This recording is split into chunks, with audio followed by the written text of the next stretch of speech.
and your sports network. Yeah, I've been closer to Jesus before, so can you help me out? Oh, can you help me out? Am I on my own? Am I on my own? But can you help me out? Am I on my own? Am I on my own? Or can you help me out? Can you help me out? I've been scared to look in my soul.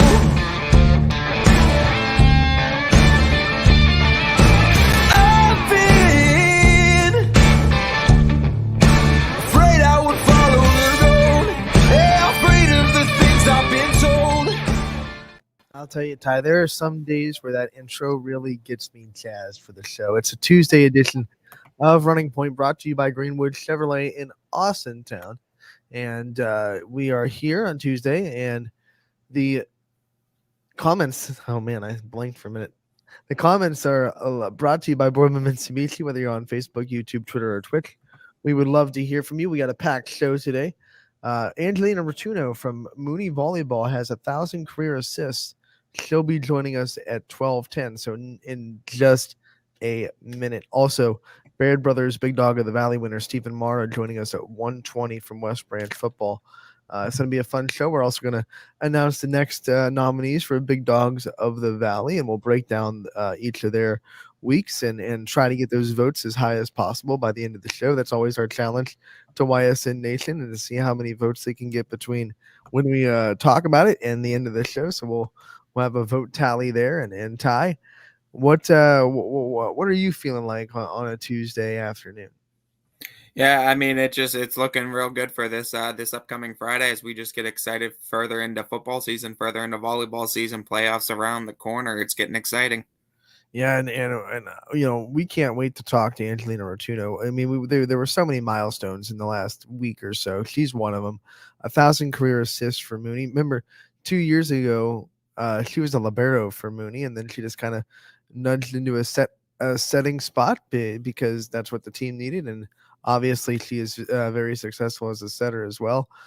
One of the players that is just so fun to watch in the area. She runs for balls. She dives, not afraid to dive on the floor, not afraid to hit that hardwood and make sure that the ball stays up in the air. Usually she's good for about 20 assists a game. Not too many stat sheets where you see Angelina Rotuno not get at least 20 assists, and she has plenty of double doubles because she plays excellent defense in the back row as well. Yeah, I mean, we're excited to always have these players on too, and we love talking to the area players as well as the coaches as we try to get them on. We know it's a hard time schedule for our show to get players on, but when we can get them on, we love having them.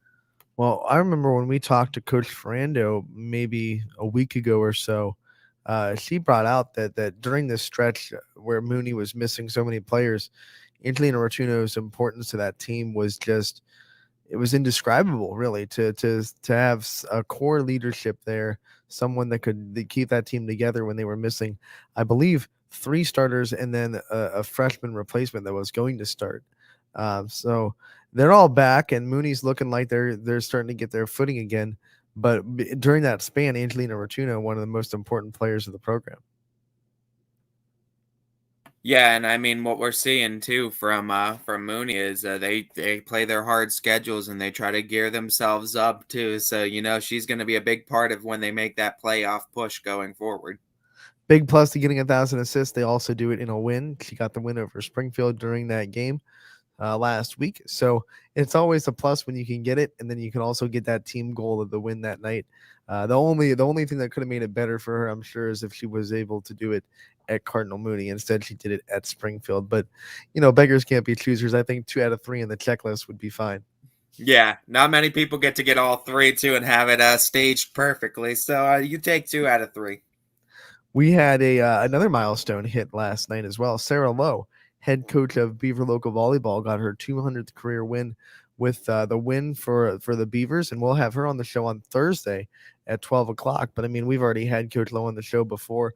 We know her standard of excellence and how much she puts into that program, and it's just nice to see that be rewarded by a milestone reached last night in 200 wins.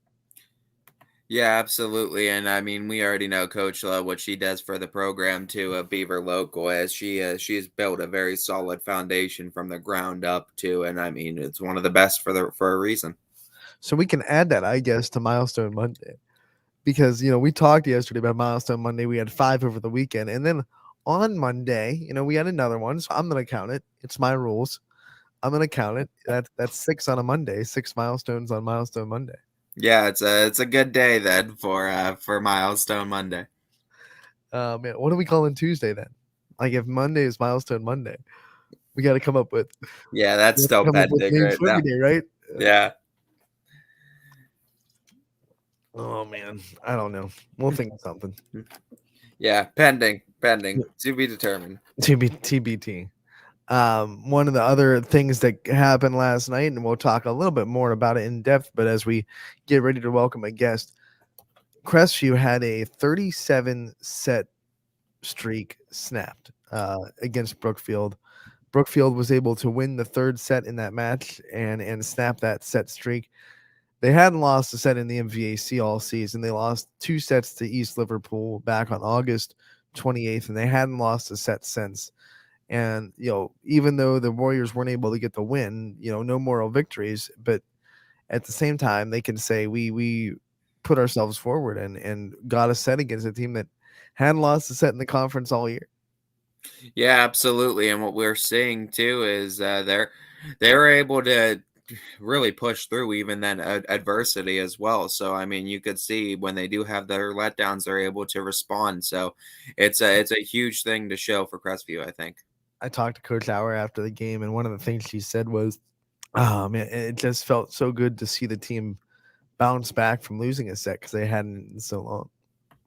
Yeah, and I mean that's always nice to see as a coach is how your team's able to respond. And I'll tell you, they came back in that 4th set. I told you this before we went on the air. They were angry in that 4th set, and you could see they just put everything down a little bit harder. Their passes were just a little bit more crisp, and they won that 4th set to clean up the match 25-14. So that's right after losing a set 25-19. They come back and they just put their foot down in that 4th set, especially Shelby Rambo. Man, she was putting balls straight down to the 10-foot line, and it was impressive. Yeah, that's incredible too. And I mean, when you could toe the line too and have perfectly placed shots like that, that's amazing. Grace Auer had a triple-double, by the way. I believe 13 kills, 18 assists, and 12 digs. Day at the office for Grace Auer. Lucy Montgomery, double-double as well. Abby Emsch had 4 blocks on the night, 9 kills, I should say. And it was just, once again, the spread-out offense from Crestview. It's what makes them so tough. Yeah, absolutely. And I mean, we're going to look to see them deep into the playoffs this year. Still undefeated on the year. Crestview is 16-0. Season's winding down. They only have, I believe, 6 games left on the schedule. We were looking at Fitch yesterday. They only have 7 games. The volleyball season is quickly, turning the page to look towards tournaments. I mean, I gotta imagine the tournament draw probably this weekend, because I think section will start on the 19th. So I mean, you'd think the seeding is this weekend, and then probably next weekend is the brackets, and then we'll be looking at brackets in 2 weeks. Yeah, that'll be an interesting time too, for sure. We'll have an interesting time here now, because we are going to be joined by a member of the 1,000 Assist Club on Running Point, brought to you by Greenwood Chevrolet in Austintown. It is Angelina Rotuno from Cardinal Muni Volleyball joining us on the program. Angelina, thank you so much for taking the time to join us. Thank you. We just talked about the 1,000 career assists that you were able to get. Talk about what this moment was like last week, and what it kind of felt like to finally kind of get this milestone. I know you've been working for a while. I honestly had I honestly had no clue it was happening, but I give all the credit to my hitters and my coaches that have taught me everything about volleyball. So it was a great accomplishment, but so I gave all the credit to my hitters and my coaches for that. Yeah, and you have a couple of great hitters that you're able to set to, and what's it like kind of being able to build the dynamic and build the relationship with, like you said, the hitters that you do get to set to get these assists? We'll be right back, and we'll try to fix the obvious technical difficulties that Angelina was having. But Ty, one of the things that we were talking about with her is this, and she said it, the attackers that she gets to set to. I mean, assists don't happen without people being able to swing and get the kills. And we'll bring her back on. I'll just let you answer that question. What's it like building that relationship with the setters and I mean the attackers, the people that are able to get the kills for you to get these assists? Yeah, it takes a lot of practice, but everyone sets different, so it is challenging to find where people need the ball at all times, and it's hard when you don't get like a great pass, but you just have to make it work, Looking at your team too, I mean, you were able to get the 1,000 career assists in a win over the Springfield Tigers, and we know you guys go through one of the tougher schedules for the volleyball season. How do you feel as one of the setters, as you're in the thick of the offense? How do you feel the offense? How ready do you feel the offense is right now for a playoff tournament? Yeah, we do. We have a tough schedule this year. We always start off with a tough schedule, and us being such a young team, it's been challenging. Yeah. I'm sorry. But when we get a good pass and we run an offense, it's a good thing for us. And I think that if we continue to do that in the playoffs, we'll be okay. One of the things that all the other offenses try to do, obviously, is attack a team setter and make them kind of get the first touch. And you've obviously had to do that a lot because you get a lot of digs as well. What's it like being able to play that good defense and not be a liability for your team when you know that other teams want to make sure that you're getting the first touch on their swings? My coach always tells me to play defense first because I have other teammates that can take the second ball, and just trusting that they're there is really what I have to do. Yeah, and looking at what you got coming up too before the tail end of your season, talk to me a little bit about what you want to see yourself improve upon as well as your team improve upon before you get to that tournament. For myself, I would like to better the ball, just make sure that we can always be running an offense. We don't want to give anyone free balls and stuff like that because it slows us down. But as a team as a whole, I think that upping our defense could be a big help in the tournament. We talked to your coach when there was that stretch where you guys were down a couple of players and you were kind of going through bringing on some freshmen and having them play in varsity. She brought up how important your leadership was in that span. Talk about going through that and what some of the things that you kind of did to get your team through that span until your starters could come back to the floor. One of our big hitters, Elena Scavino, when she was out, I've been playing with her since 7th grade. So me and her have some good chemistry together. So that was a big struggle for us. But as a senior, I looked down on the sophomores and I just told them, it doesn't matter what grade you're in when you step on the court, just play as best as you can and be confident. And if you make a mistake, come back and do better. Talking about your relationship with not only your coaches, but with the Muni community, with Muni as a school, talk to me a little bit about how that relationship is with you, with Muni, and with the community, and kind of reflect on not only your time spent with the volleyball team right now. Of course, you got your years with Muni, but talk to me about your time with the community as well. It's a great school here. Everyone gets along. Everyone knows each other. Everyone's supporting each other in everything they do. So whenever you're down, there's always someone there to pick you up. It's really nice. Yeah, and you talk about this community. What's it like being able to get full capacity crowds back in Cardinal Mooney and be able to feed off the crowd's energy now during home games? You couldn't do it last year. You had to kind of make your own energy. but now you guys are able to feed off that energy again. What's it been like this year? It's nice because last year it was so dead in the gym, and now just to have some fans just cheering us on, it helps us, and it brings more energy to the court. And I think that's one of our main things that we miss out on in some games. So it's nice having fans. Obviously, you say you didn't even know the 1,000 assists happened when it did, so we couldn't say it's a goal. But talk to me a little bit about what are some of Angelina Rotuno's goals, both within and outside of the sport of volleyball.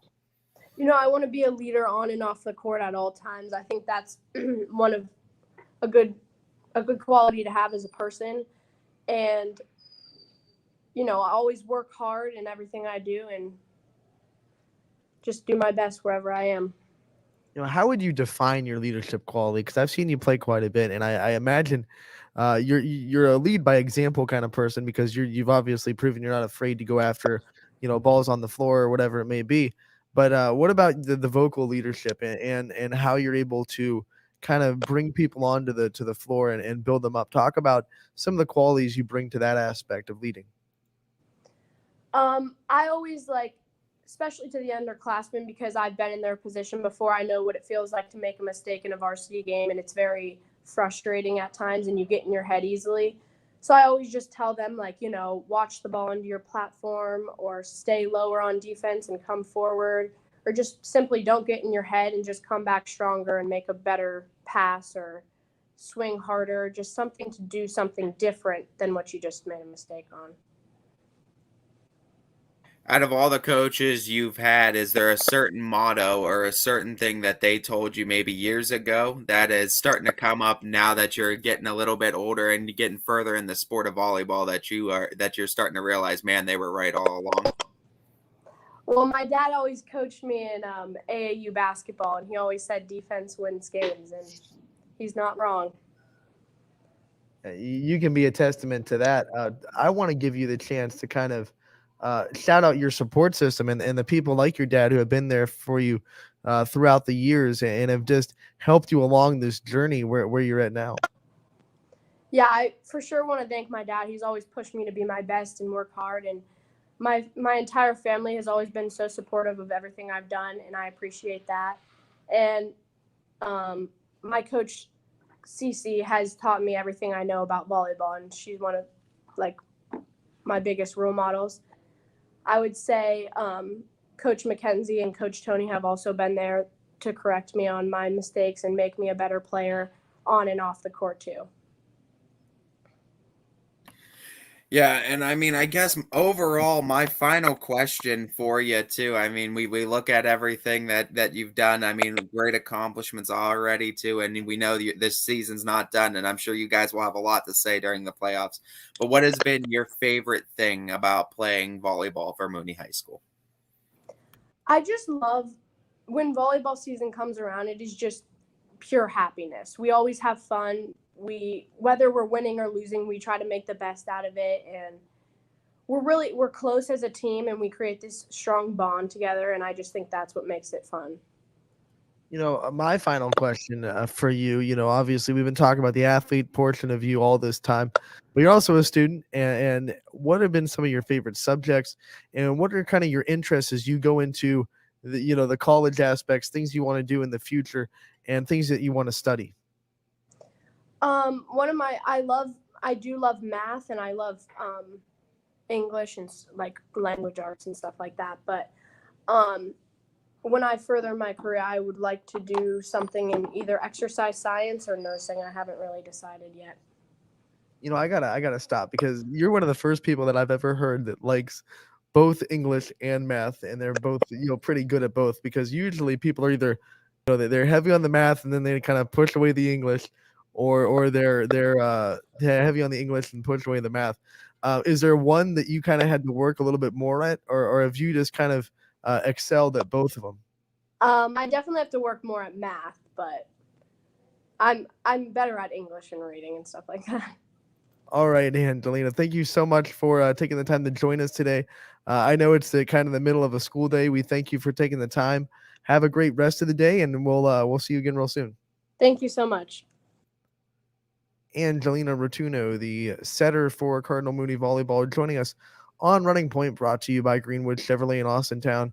And last week against Springfield, she got her 1,000th career assist for Cardinal Mooney in that win over the Tigers. It was a great interview. Ty, real quick, what are some of your takeaways? I mean, you see it. I mean, you see how much she credits her teammates and how much she really loves the sport of volleyball, and I mean how close she is with the team. And I think this is going to be a fun team to watch come tournament time. Oh yeah, it definitely is. And one of the things I just love, and I've seen it firsthand, I've seen it on the floor. Now we get to talk to her. The leadership qualities that she brings, those are things that you just can't coach. You can't just tell a kid, hey, go be a leader. It's either there, that personality is either there, especially vocal leadership. It's either there or it's not. And not only is she a lead by example person, like she's gonna tell people you need to go for this ball, but then she's gonna be the one to go for it. But the vocal leadership and the ability to lead other people is definitely there for Angelina Rotuno. Oh yeah, absolutely. And I mean, you could tell that too with lead by example. It's not always the most vocal person that's on the court either. It could be just the person that's willing to do what nobody else does, and that's someone you could look up to. And I mean, there's leaders come in all different types of qualities and different types of shape, sizes, and different type of scenarios. But there's definitely a leader you see in Angelina Rotuno, I think. Yeah, and obviously, we're proud to cover her. We're proud to talk to her, and we look forward to what Cardinal Mooney can do in the rest of the volleyball season. So now we want to take the time to kind of recap a little bit of the action last night. We already talked about Crestview getting the win in Brookfield after losing their first set in over a month. And we also talked about Beaver Local getting Coach Lowe her 200th win. But some other stuff happened on the night. Western Reserve was able to beat Cardinal Mooney. I feel bad bringing it up after we just talked to Angelina Rotuno, but they were able to sweep the Cardinals, and Western Reserve is still a very good team, 13-2 on the year. They were able to win 25-14, 25-20, 25-20. Aaliyah Hughes had a great night for the Devils. She had 16 kills, I should say, and 6 aces. Gianna Paris had 15 assists, and Allie Jones led the Devils in digs with 15. For Mooney, it was Elena Scavina, 11 kills, 8 digs, and Elena Francis had 7 kills, 10 digs.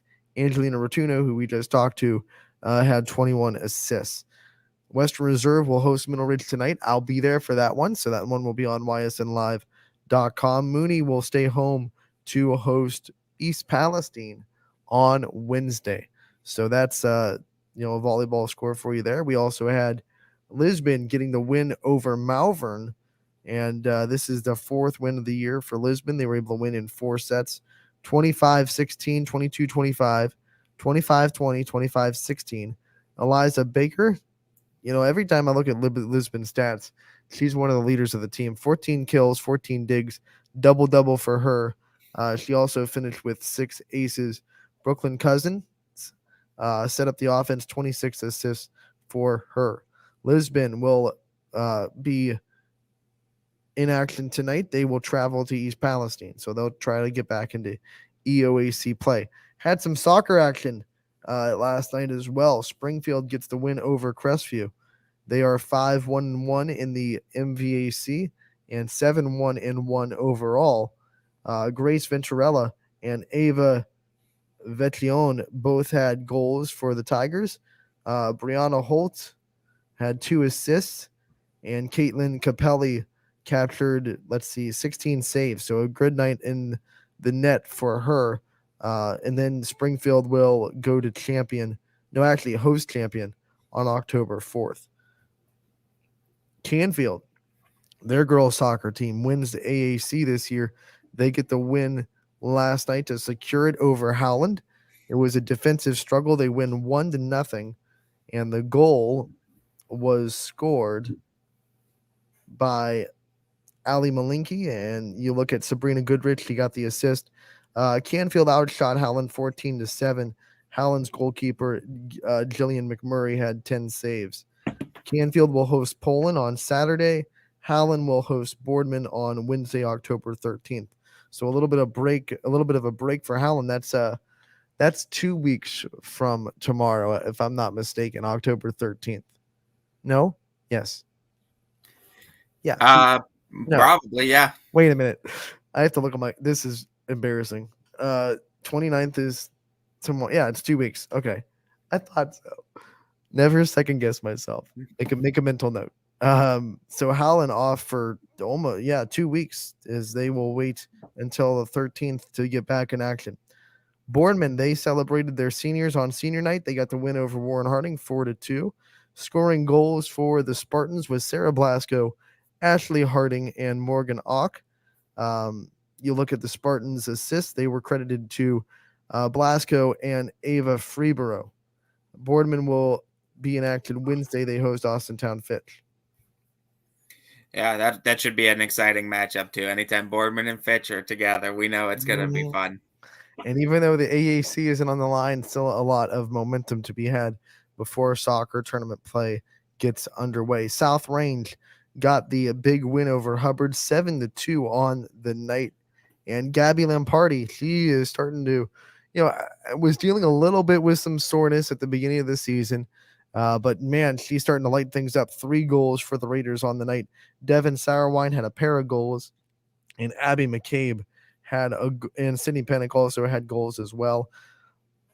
Hannah Ball, she got 6 saves at the net for the Raiders. They are 7-2, and they will travel to Poland on Wednesday. So those are some soccer and volleyball scores for you on the day. We're going to take our first break of the day, and we'll be right back to talk about the new Baird Brothers Big Dog of the Valley nominees next on Running Point, brought to you by Greenwood Chevrolet in Austintown. New things happen all day. Some are good, some not so good. In today's complicated world, while you're busy working, playing, and living life, we're busy helping you make sense of the day's news. And there's only one place where it comes together with clarity, context, and accountability. It's 21 News at 6 with me, Madison Tromler, and Derek Steyer. 21 News at 6. It's what the day's news really means to you. Welcome home to a home made homier with Baird Brothers Fine Hardwoods. Inspiration starts at BairdBrothers.com and is turned into reality when high-quality hardwoods are delivered right to your home. Baird Brothers has the latest design trends: shiplap and skinny lap interior siding, antique oak rustic flooring, and, well, you'll find them all at BairdBrothers.com. Ordered easily, delivered conveniently, enjoyed comfortably. BairdBrothers.com. At Greenwood Chevrolet, shop with confidence knowing we're ready to go the extra mile for you. With the largest selection of used vehicles in the Valley, backed by the Greenwood Advantage Warranty. Every one of our vehicles has undergone our own 126-point inspection, so it passes the most important inspection, yours. No other dealership has the extra inventory, gives you extra for your trade, and goes the extra mile for you. Only at Greenwood Chevrolet. WRS Wealth Advisors, the area's premier wealth and retirement specialists. Located on South Avenue in Boardman. Quality, customer service, and integrity. Those are the 4 words that have driven our success since 1957 at Joe Dickey Electric. Joe Dickey Electric is one Mahoning Valley landmark business that stays current with the requirements of our customers. Family owned and managed, we are an electrical contractor and energy solutions provider. Every member of our team adds to his or her skill set through ongoing training. Residential, commercial, industrial, automotive, and more. We keep ahead of the needs of our customers with a fleet of more than 50 vehicles and 24/7 emergency service, so you're never left in the dark. When looking for home design inspiration, don't just be inspired, be Baird inspired. Whether new or remodeling, Baird Brothers has the latest trends like shiplap to refresh your home. Go from inspiration to installation with our wide selection of in-stock American hardwoods. From the rustic charm of antique oak to the warmth of traditional cherry, Baird Brothers has what you need to make your home inspiring. Baird Brothers, our family's heritage, your family's home. For a great vehicle and a great experience, come to Boardman Mitsubishi today. As always, our full lineup of Mitsubishi models comes with a standard 10-year, 100,000-mile powertrain warranty. Boardman Mitsubishi, your hometown Mitsubishi dealer since 1999. Coca's Pizza, always supporting our community and our local athletes. Stop in on game day or score big and have it delivered right to your door. Check out our daily specials at cocaspizza.com. That's Coca's Pizza. We serve it hot. At Hubbard Chevrolet, Hubbard can help you get the financing you need, regardless of your situation. I'm Tony Page, and I've helped thousands of customers in Northeast Ohio and Western Pennsylvania buy a vehicle. Visit HubbardChevy.com to get pre-approved. Remember, folks, Hubbard can help.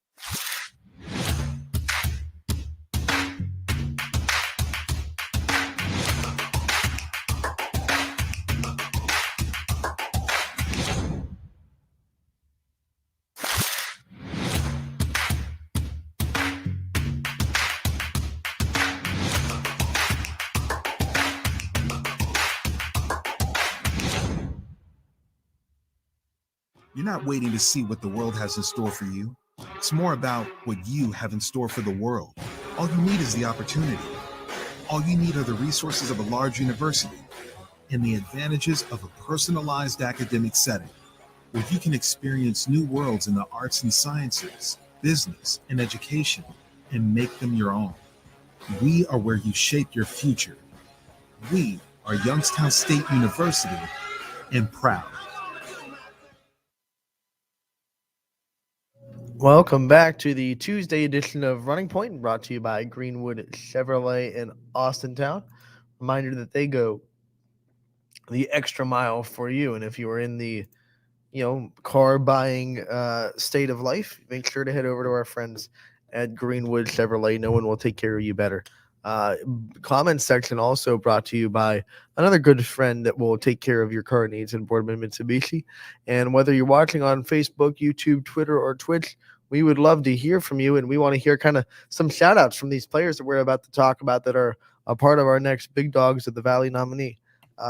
Before we break down the list, I want to get a vote total of where we are at right now. These were announced last night, so it's been about a little over 12 hours that they've been alive. And I mean, I get it, like, who's going to be voting at 3 a.m? Yeah, if you want to win, maybe you're crazy enough to go and get your guy maybe 300 votes while no one else is up.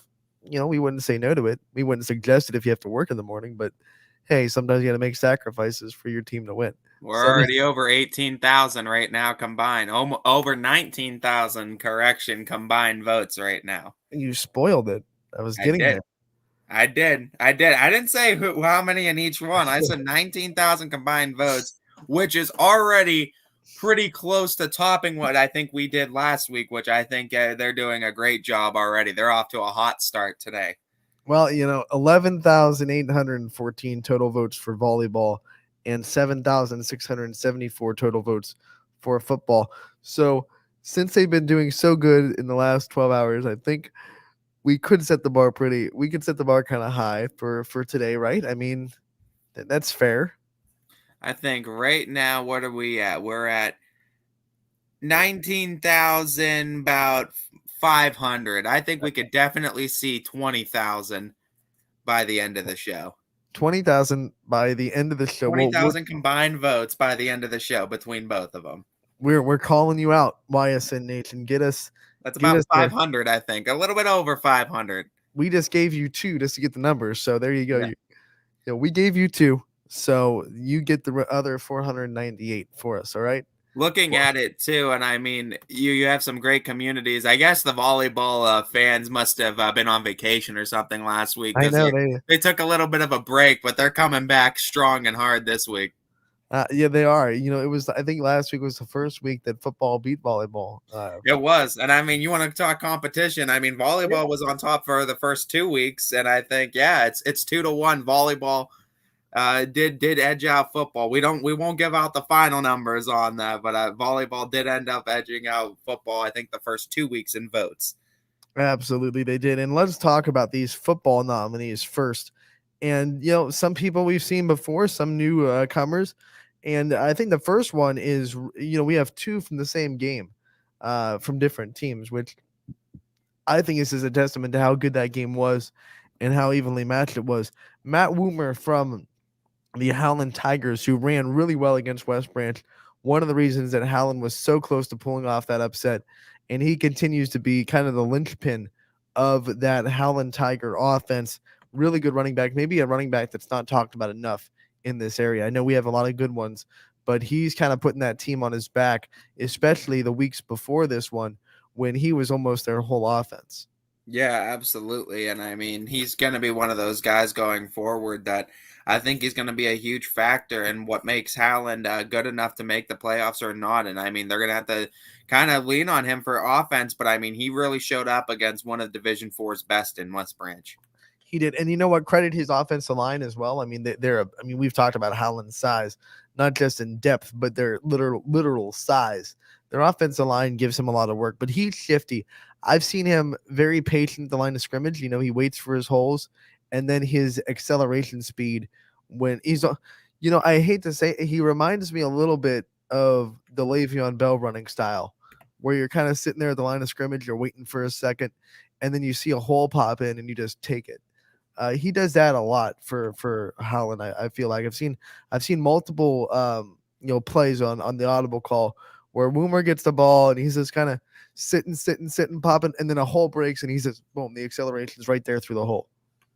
Yeah, and I mean that's being a patient back is very hard to do too, especially at the high school level, because a lot of backs they want to get the ball, they want to go. So being patient and waiting for your spot and picking your spot and waiting for your offensive line. I mean, it just goes back to having complete and total trust in your O-line, getting the job done and creating that hole for you, and just being patient and making sure you stay on your feet with the ball. I think it goes right back to the faith in the offensive line, because how can you not have faith in those guys?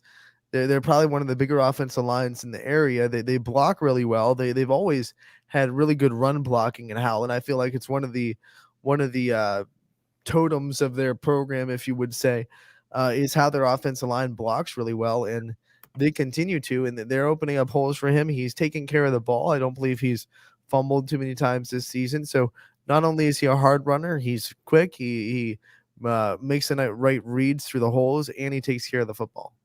Yeah, absolutely. And I mean, that's the type of back you love to have too in any offense. Yeah, I think he, a little bit underrated because maybe the Howland results aren't exactly where they want it to be, but he's a really good running back, and catch him in the backfield if you can for the Howland Tigers. They're still looking for a game, by the way, in week 7. Their game against East was canceled, and they're still looking for an opponent, I believe. Yeah, unfortunately, a part of a bunch of games this week that unfortunately got the axe. And we got some new matchups that are being created, some matchups that are getting pushed from week 10 to this week that are going to be interesting too. So absolutely, we're always looking forward to it, as unfortunately COVID rears its ugly head and takes some matchups away from us, but it gives us some unique matchups and some newer matchups that maybe we don't get to see. So maybe it's not the worst thing, and we're making the most of it here in Northeast Ohio. Yeah, after this, we will lay out all that is going on. There was so much news that broke right after we went off the air yesterday around 2 to 3 o'clock. So we will kind of break down where everyone stands and what the landscape of week 7 looks like now after we get done with these Baird Brother Big Dog nominees. The next guy. I'm sorry, before we go on to it, the interesting question is going to be too, how many of these teams because we're going to have the brackets and everything done before week 10 of the season, like we did last year, right before the final week. I don't think so, because I think the only reason that was happened last year is because the coaches voted. Okay, so it's not in week 9. I think like the computer points are tallied at 10, and the brackets just come out right off the computer. Okay, I got you now. All right, then I must have misheard that or misread that, because I thought I saw somewhere that it was the week before again, because I was going to be curious about how many teams would want to play a week 10 game, knowing that if a COVID situation happens and their playoff situation gets axed, would you like that's what it felt like last year. And we remember last year with week 6, it kind of felt like, why aren't we playing like bowl games, or these games are kind of of zero importance because it does nothing in the standings. nothing for the playoff brackets. It's just another game on the schedule. I could be wrong, and if I am, I'm sure we'll hear it on the comment section. Brought to you by Bournemouth Mitsubishi.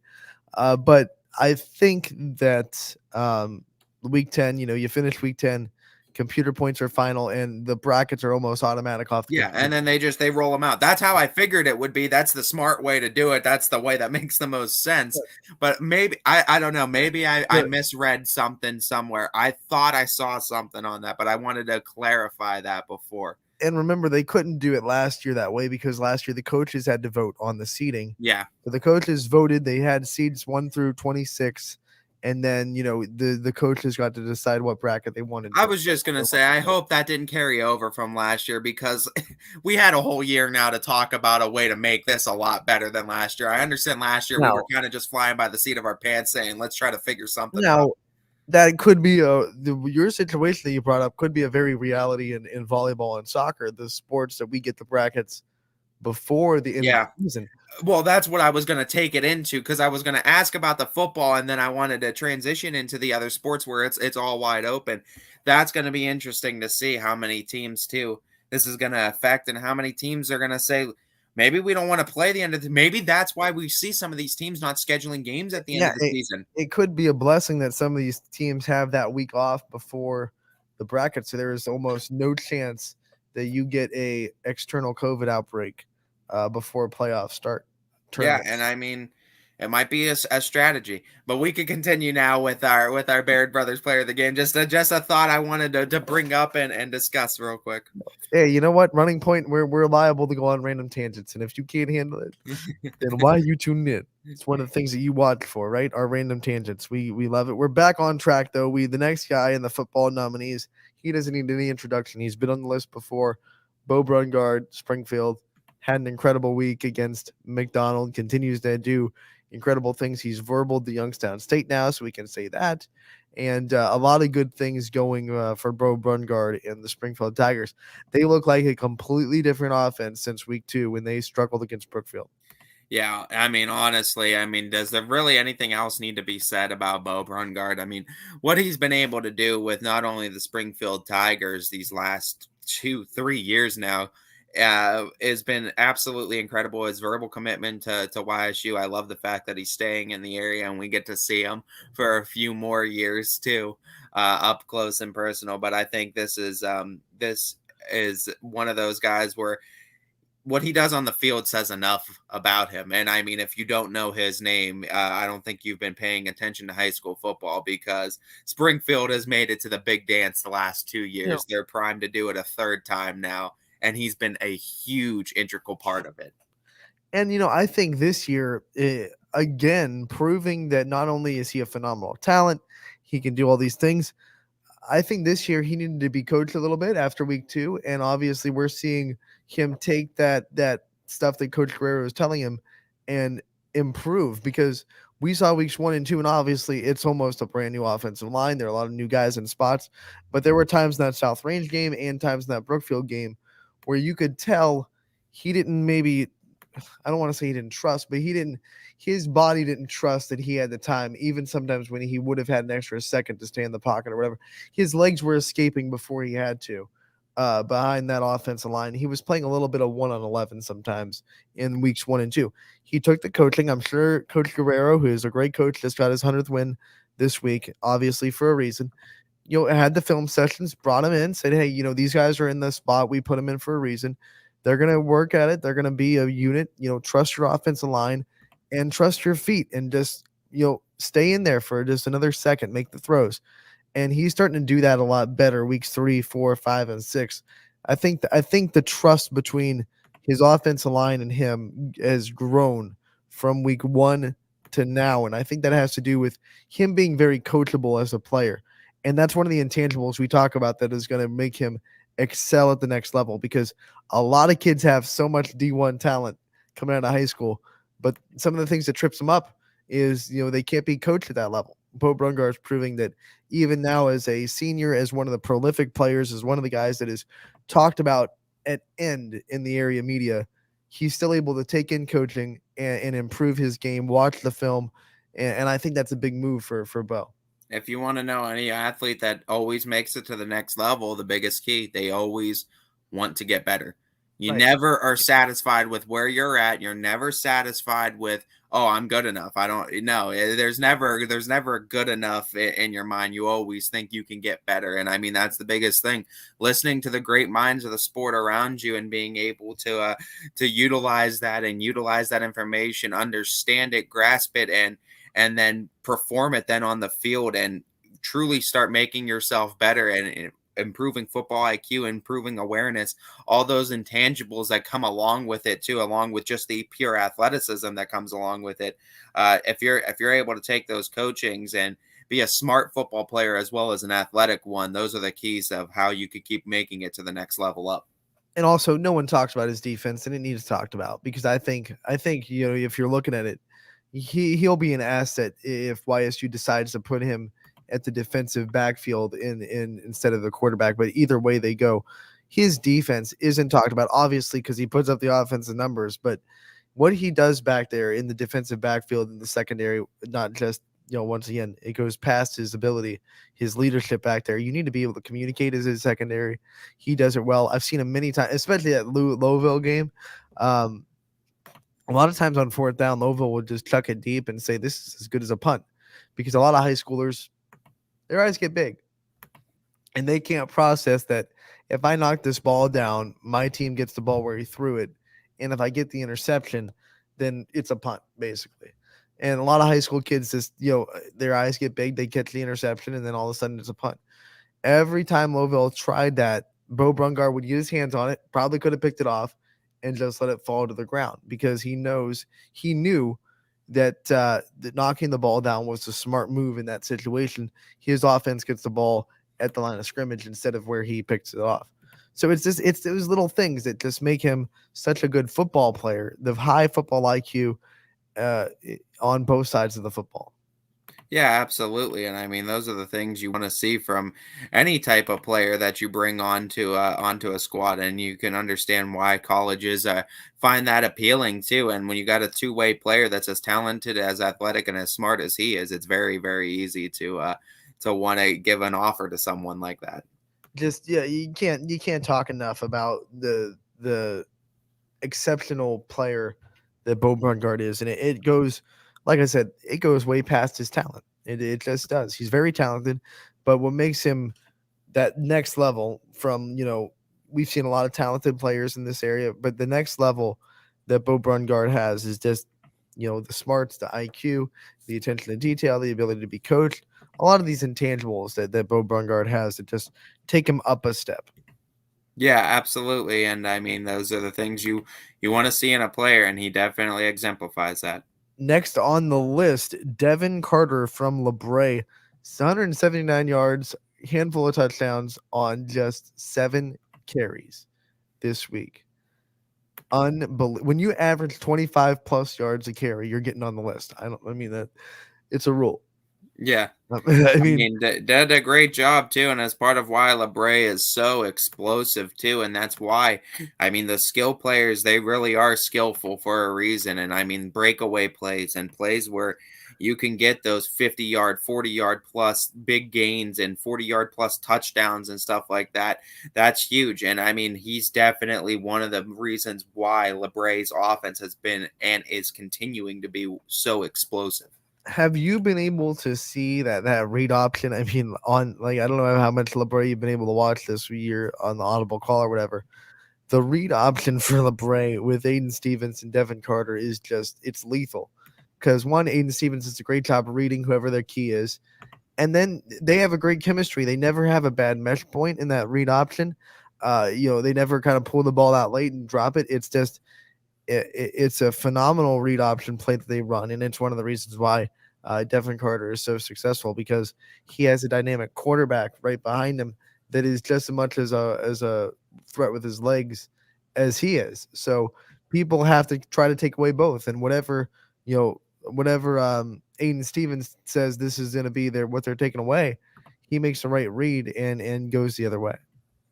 Yeah, and I mean, that's big when you have two football players with that high IQ, and I mean, you can run a prolific offense like that. And I mean, you need the right guys in the right position, and you definitely know Devin Carter is in the right position. Once again, 7 carries, 179 yards on the day for this week for LePray. It was just one of those stats that you read and you go, typo maybe? No typo. It's real. Devin Carter is the deal, and he put together a great week for LeBray. Next on the list, Austin Daley from Lisbon. He's one of the reasons why they got their first win of the year, flat out. Had a great day running the ball. They gave him the rocks a lot. 23 carries on the day for him, over 100 yards and a touchdown. So Austin Daley, just kind of putting the team on his back a little bit and getting solid, hard rush yards. 23 carries is quite a bit for high school. You see a lot of guys with 15 to 20. He got over that, 23 carries. That's a tough day at the office. Yeah, and I mean, he's been one of those guys they turn to a lot, and for this time, I mean, they were able to get everything put together and get a win put together. And I mean, it just shows too the fruits of your endeavors and the fruits of your hard work do come to pay off, as we see Daley able to work hard enough, and through the weeks of Lisbon being close in some games, being competitive in some, but not really being able to get the victory, get the last laugh, we're able to finally do so. And I think it was a big win for the community, and I think he was a huge integral part of why they were able to get that first win. So Austin Daley, definitely hard runner, hard worker, and definitely showcase it yet again this past Friday. Maybe a little daily double action, Yeah, there you go. Double the votes, and I want to make it a true daily double, Alex. There you go. I would never have the stones to make it a true daily double. I don't know how those guys like you're sitting with $10,000 and you're up by, 2,000. They're just like, especially remember like James Householder, just all it, whatever. That just takes cojones, for a lack of a better word. I'd do daily double if it was Scotty asking me questions. Shots fired, Scotty. I'll look forward to seeing you tomorrow. The Patriots fan shoots the first shots of the Revolutionary War. Who knew? Yeah. No, we are so off track now. We'll continue the Baird Brothers Big Dog of the Valley nominees in the football category, and West Branch has a chance to go 2 for 2 because Drew DeShields gets himself on the list again. Man, I am continuously impressed with Drew DeShields' ability to make throws that you wouldn't expect from a guy that's making his first year starting as a quarterback. Obviously last year he was a receiver for Brock Hillier. And now all of a sudden he steps into this quarterback spot. Not only is he taking care of the football, not only is he leading this prolific offense for West Branch, some of the throws he makes are really high-level throws. It's unbelievable what he's doing. I didn't expect it. I didn't see it coming. I thought they were putting him back there because he was an athlete and he can make plays. I didn't know he can make the throws that he's making this year. Yeah, and I mean, honestly, doing a fantastic job at it too. I mean, transitioning into it almost seamlessly and making the offense even, it seems like, more explosive than it was last year. And I mean, that's an impressive thing to do considering how great Brock Hillier was behind center. And I mean, you're almost, it seems like, topping that too. And that's incredible. Right. And it just looks like West Branch is continuing to just be one of the most impressive teams in the entire area.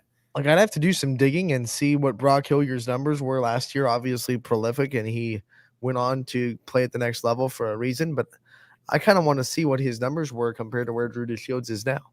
Yeah, I mean, in the season wise too, I mean, it's perfect too because you got a 6-game sample size now going into week 7. So you got 2 6-week sample sizes in regular season. So it'd be a good one to look at. Obviously, you'd have to stop the comparison now because Brock Hillier only had that 6-game regular season, a couple of playoff games, but still, it wouldn't be fair to say Drew DeShields at the end of the season and compare the two.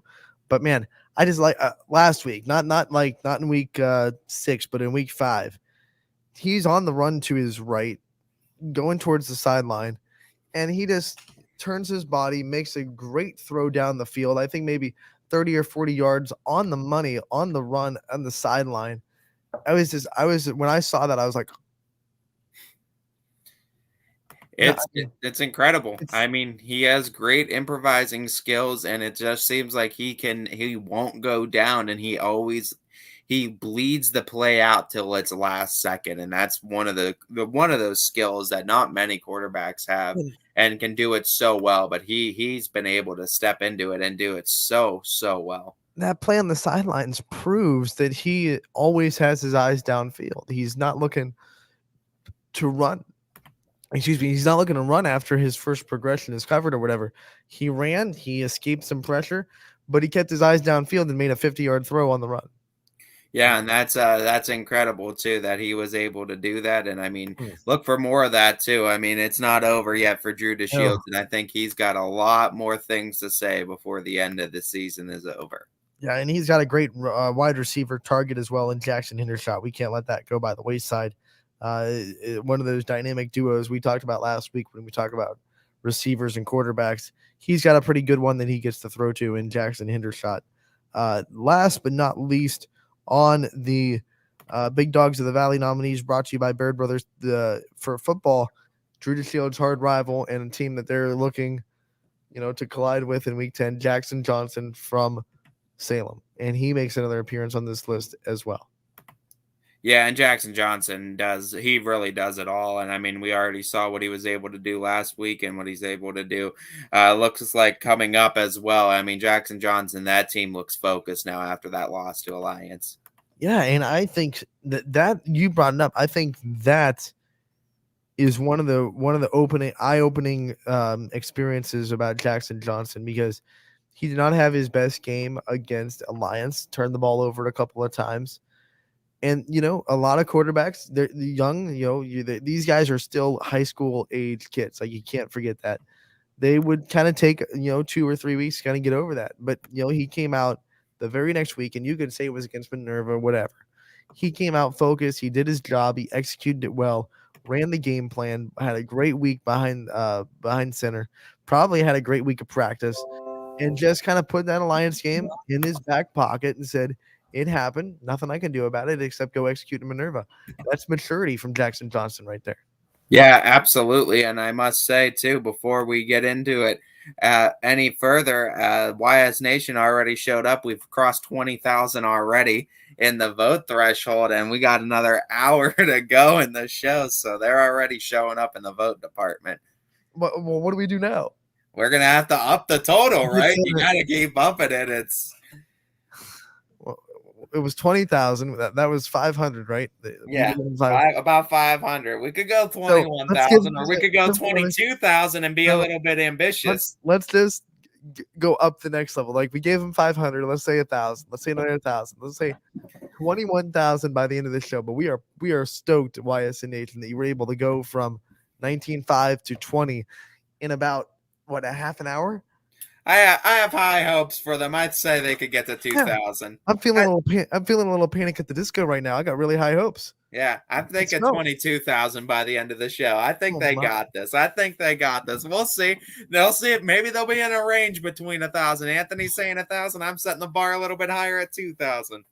Let's go. What do you think? Do you want to put some Skittles on it? Yeah, put a little bit of Skittles on. We got Skittles right on right there. I'll give you Skittles on Friday if they get to 2,000.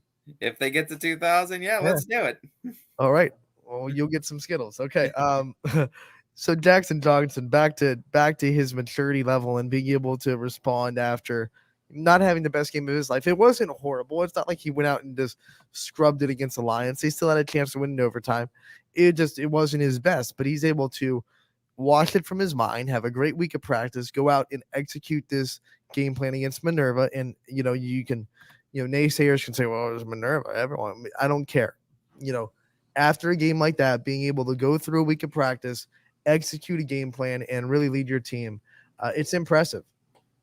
Yeah, absolutely. And Jackson Johnson does a fantastic job for his team. And you can definitely tell one of the reasons why Salem is so successful. So just to recap the football nominees for the Baird Brothers Big Dog of the Valley this week, Matt Woomer from Howland, Bo Brungard from Springfield, Devin Carter from LeBray, Austin Daley from Lisbon, Drew DeShields from West Branch, and Jackson Johnson from Salem. We'll take a quick break, be back to go over the volleyball nominees next on Running Point, brought to you by Greenwood Chevrolet in Austintown. Every customer has a story, and at Greenwood Chevrolet, we are committed to making sure it ends with you in the right vehicle. I get to be part of somebody's adventure, whether it's buying a car for the first time, helping them get approved, or finding the perfect car for their budget. I'm proud that people trust me with their finances. They trust me to take care of them, and they trust me with their story. I'm Tracy, and I'm ready to go the extra mile for you, only at Greenwood Chevrolet. Working with your family can be stressful at times, but because they're family, you know that you're going to get a loving, honest answer, even when things don't make sense to any problem. Dealing with Medicare can be confusing and overwhelming. That's why here at Myers Family Insurance, we do our best to give you honest and caring answers to all of your questions. Family, like Medicare, isn't always perfect, but when you put others first, the results can be amazing. For all your Medicare needs, call Myers Family Insurance.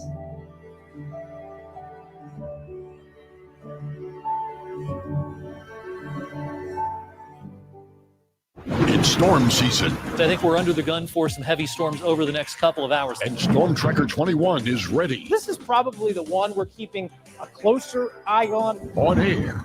And locally, we're going to have a lot of eyes on our area. Online. All right, let's talk high-risk futurecast and the timing of this weather. On social media and on our app. Notice we'll have scattered showers on Thursday. Stay ready with Storm Tracker 21. The severe weather threat now through around sunset this evening.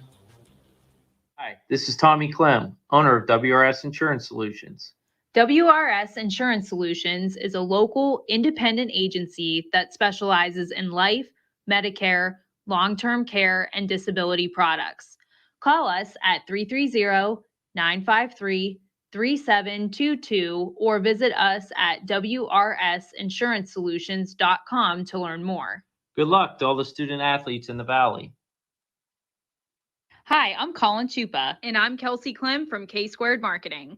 Our boutique marketing firm specializes in media planning and buying, public relations, event marketing strategies, and strategic sponsorships. We can integrate our services with your existing game plan, or we can be your entire marketing team. Your goals, our game plan. Let's win together. Call K-Squared Marketing at 330-623-2730 or visit ksquared.marketing to learn more. Jimmy Sutton here, director of Isle, Purple Cat, and Golden String. We are happy to support YSN and two of my favorite people, Scotty Mincher and Super Dave O'Malley. We are an agency that provides services for adults with disabilities. We infuse humor, passion, and joy into their lives. If you know of any folks with disabilities that need our assistance, please contact us.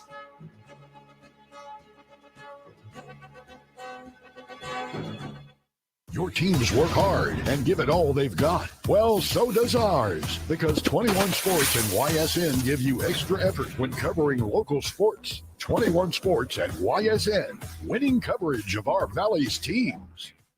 Planning a project around your home or rental property? Trust the electrical service to the local experts with 62 years of serving the Mahoning Valley. Joe Dickey Electric is your local go-to source for responsive, reliable residential electrical work. From everyday maintenance and repairs to new installations, electrical upgrades, and safety inspections, no job is too big or too small. Call Joe Dickey Electric today, 800-549-3976, or visit DickeyElectric.com. That's DickeyElectric.com. Dealing with Medicare can be confusing and overwhelming. That's why here at Myers Family Insurance, we do our best to give you honest and caring answers to all of your questions. Family, like Medicare, isn't always perfect, but when you put others first, the results can be amazing.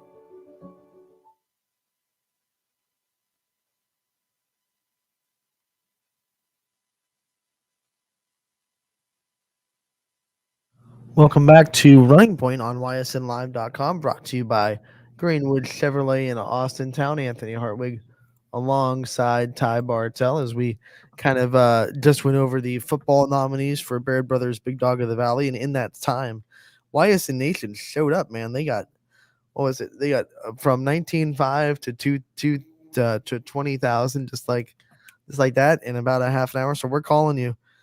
Get at least 21,000.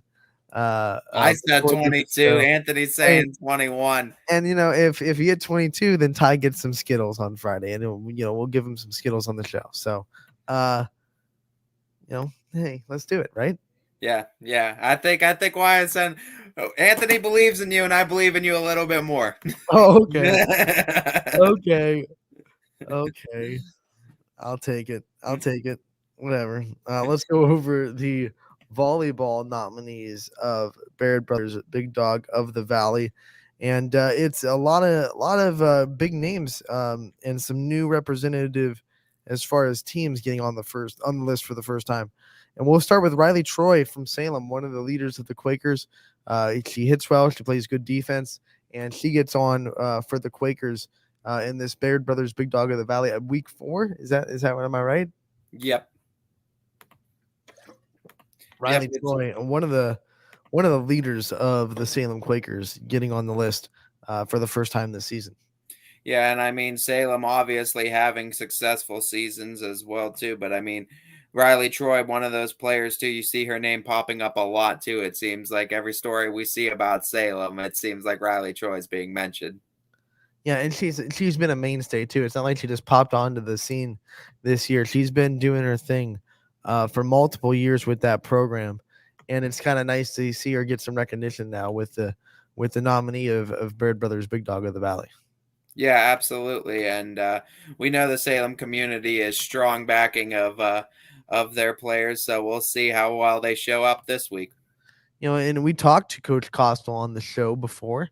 And she brought up Riley Choi, and one of the things that she said makes her so good is this versatility. She's able to attack from the front row if they need her from the left. They can bring her on slides to the right. She's able to attack from the back row.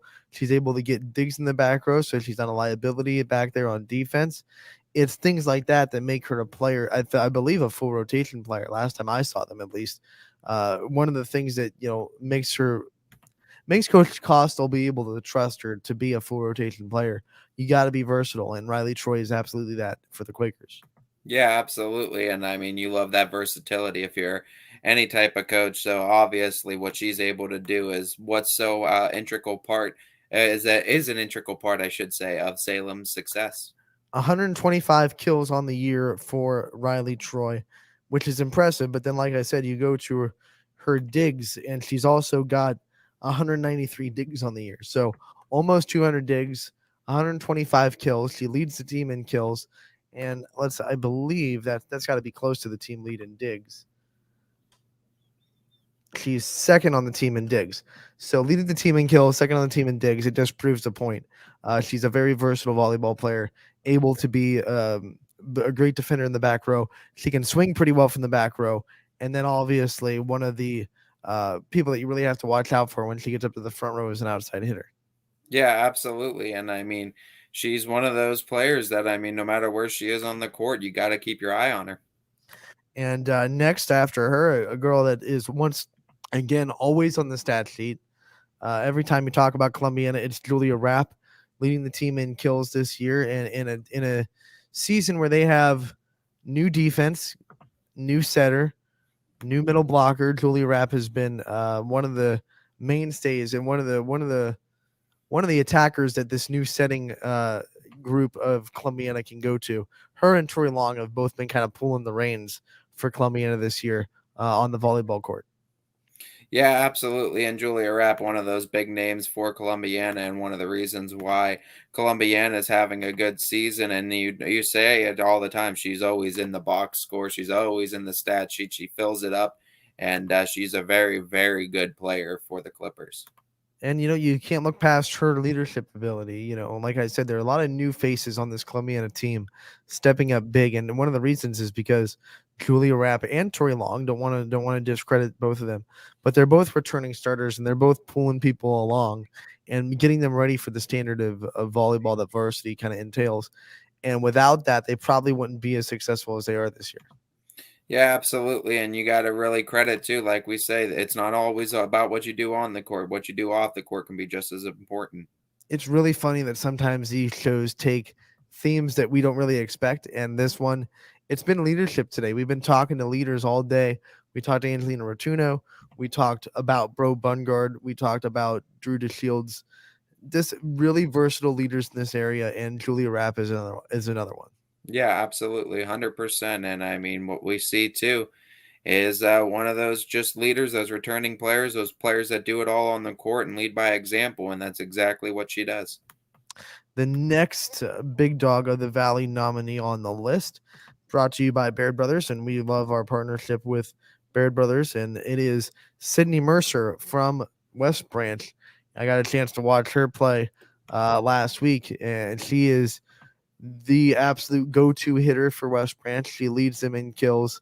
But once again, like Riley Troy, someone that can be in the back row, can play defense, can swing from everywhere on the floor. One of the reasons why she does lead the team in kills, because she can swing from anywhere on the floor. Yeah, absolutely. And I mean, when you have those players that can really just be effective and be one of those ones that can just get out there and score from anywhere, it becomes so much more difficult to game plan for that. And I mean, that's exactly the case with Cindy Mercer in West Branch. And Cindy Mercer, when you talk her as an athlete, she is one of the players in the area that I firmly believe with every ounce of my being that can play in college in volleyball, can also play in college and softball, whatever avenue she chooses. She's got the versatility and the athleticism to do both. I believe she would be a very good hitter in college for softball, and I believe she'd be a very good outside, maybe a little bit of a defensive specialist in volleyball on the next level. If she goes D3, absolutely outside hitter. You start to get up a little bit, maybe a little bit more of a defensive specialist, but outside hitter, absolutely in volleyball, whatever avenue she chooses. She could pull a Cam Hollabaugh and go and play volleyball and softball. That'd be incredible too. Very well possible. I believe that's a possibility. It's definitely something that I'm sure she's looking at. But don't get me wrong. She is going to play something in college. I would be shocked if she didn't pop up somewhere, either on the volleyball court or the softball diamond at the next level. Yeah, absolutely. I think it's a no-brainer that some college, if they don't offer her something, that she could pretty much walk on somewhere and definitely get a spot. Plus, she was on Team Hartwig in the Ysn softball game. So yeah, she has that on her resume at least. Right? Give you a call. That's probably like the best thing on your resume right there. Right there. You're on the winning team in the All-Star game. Boom. There you go. Made Team Hartwig. I already got Carson Moore and Caden Sutton. They already committed to a college, so they were on the team too.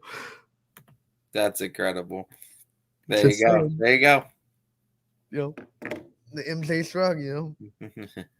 Oh man! Next on the list, you got Aaliyah Hughes from Western Reserve, and really, before you even talk about everything she's able to do, that last name is just enough.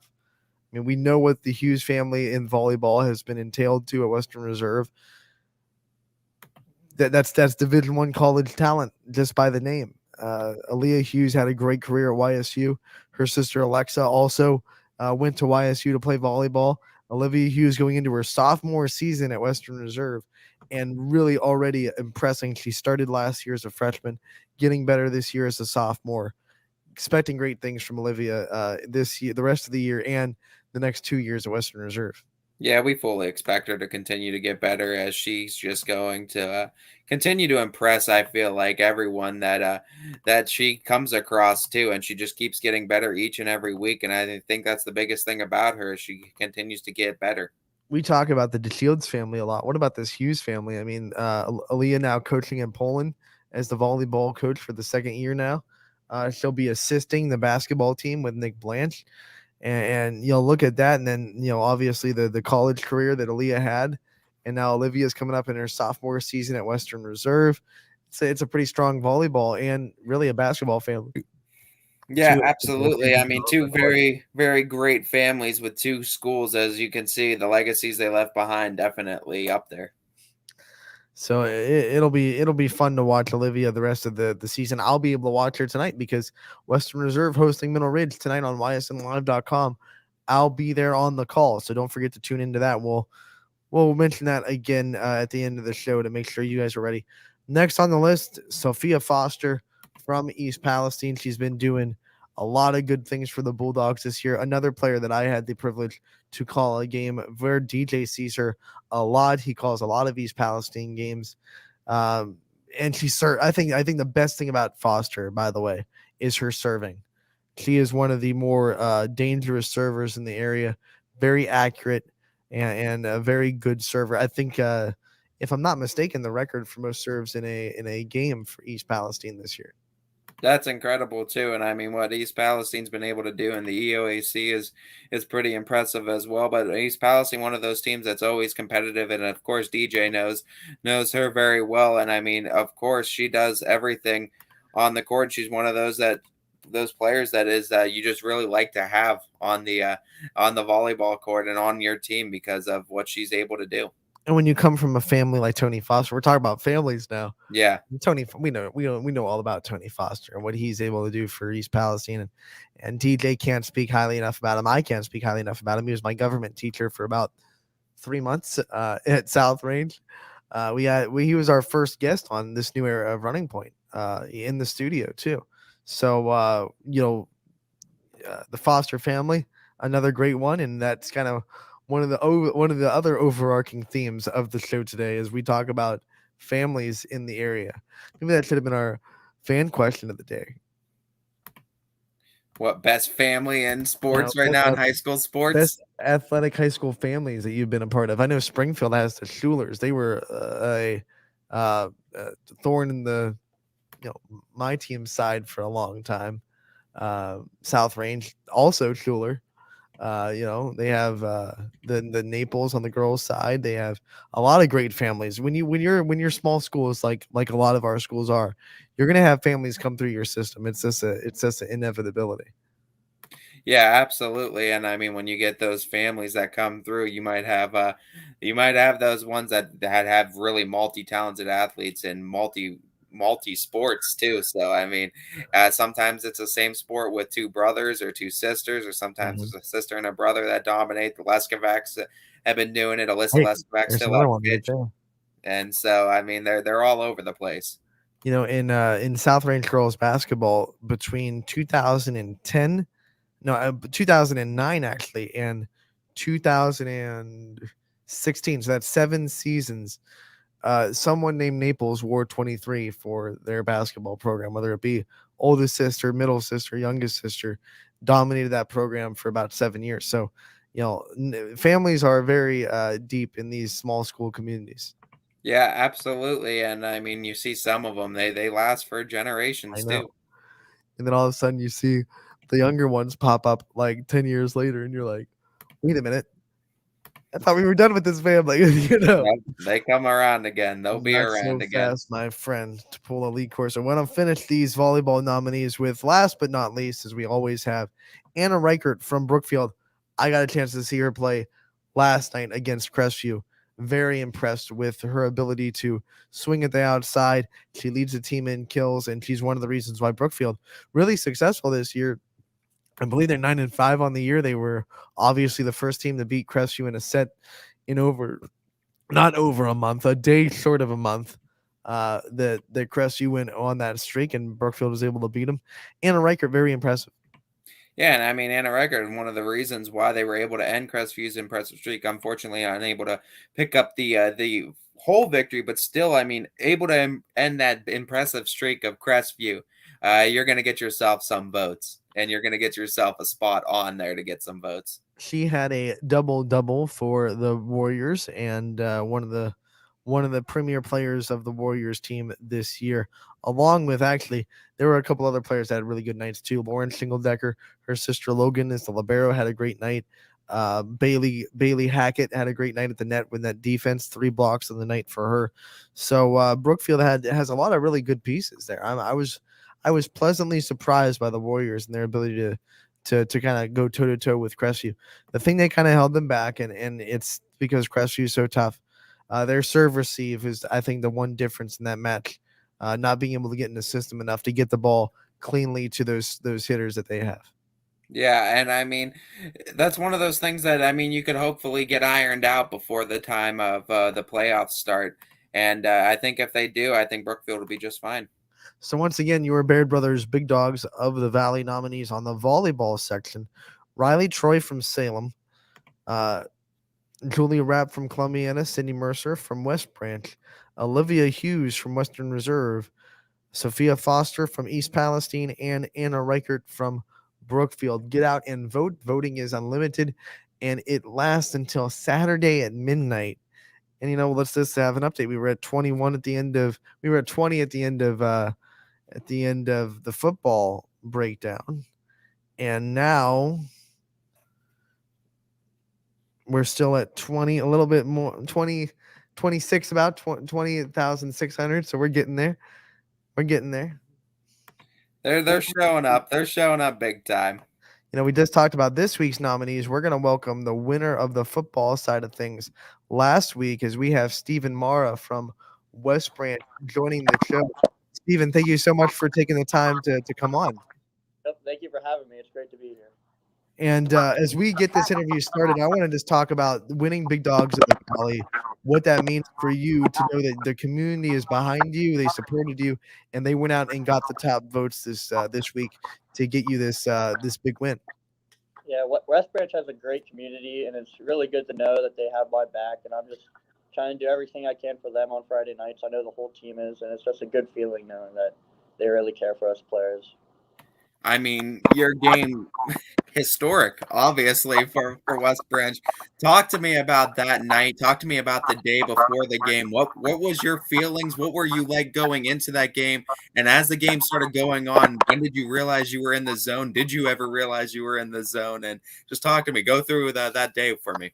Well, Canton South was 3-1 at the time, so we knew it was going to be a big game. I wasn't expecting it to be like a 7-touchdown game for me. I was just trying to get ready and do the best I can. But during the game, I didn't even know I had that record. It was, I think, the 6th touchdown. I came on the sidelines, and all the players like, "Oh my gosh, that's 6." And I was like, I didn't even know that. And then a 7th one came. So yeah, I wasn't really prepared for it at all, honestly. I mean, obviously, one of the big reasons for your success is your O-line, and if you get 7 touchdowns, you're getting the great blocking in front of you. Talk about those guys and what it's like to have the relationship with them and to be able to trust them to give you big holes to run through. Well, those guys are amazing up front. I feel like they don't get nearly enough credit that they deserve. They created a ton of movement, opened huge holes for me. They deserve this award as much as I do right now. And, I mean, I just love all of them. And usually after, I score, I try to celebrate with the O-line. It really means a lot to me and them. Talk to me a little bit about this offense in general. I mean, you guys putting up 40, 60-point games left and right like it's nothing. This is obviously something that you guys have been great at and you guys have worked at for the last few years. But just talk to me a little bit about the chemistry with this offense, because it seems like you guys, no matter where it is in the receiving core, the running back, the line, the quarterback, Drew DeShield steps in. It just feels like the chemistry just takes them the whole way. What is this like? Take me inside the locker room a little bit and take me into the West Branch football team. What is the chemistry like on offense? Our whole team really just hangs out all the time. We're all best friends in the locker room and everywhere. There's no bad blood at all in between us. So the chemistry on and off the field is just absolutely amazing. And I think it really shows with our offense. It's just so fun to be a part of, putting up so many points on people. We're all just great friends, honestly. Now, I know last year you guys kind of felt like you were under the radar, not talked about enough, whatever, and you had that chip on your shoulder the whole season and through your playoff run. Did you guys come into this season with that same chip on your shoulder, like we feel like the little brothers of Division 4, and we're going to go prove to people why we should be talked about more? Yeah, I think we do. I know last year a lot of people always just talked about what we lost, and we were just really focused on what we had coming back, and we just wanted to prove that we're just reloading, not rebuilding.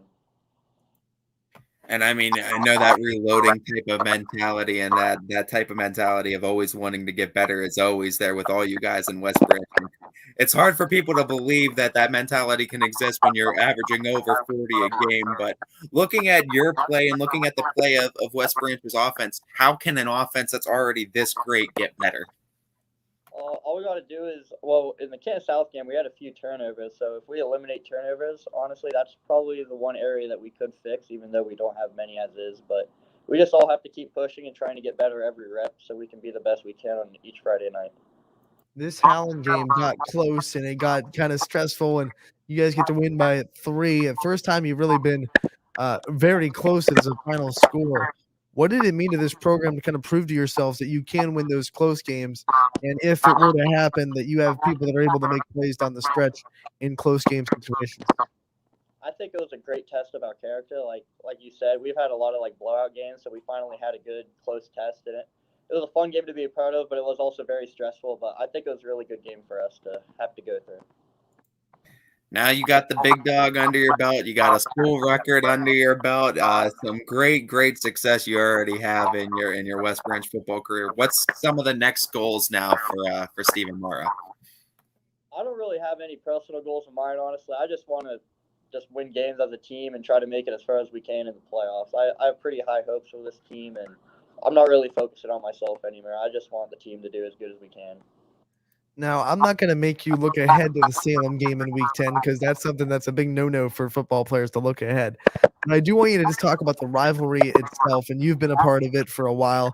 Just talk about this. It's one of the big rivalries in the area, West Branch and Salem. And what's it like to be a part of it? What's it like to play in it? And describe what it means to both communities to kind of get that win when you're playing Salem, no matter what sport it is.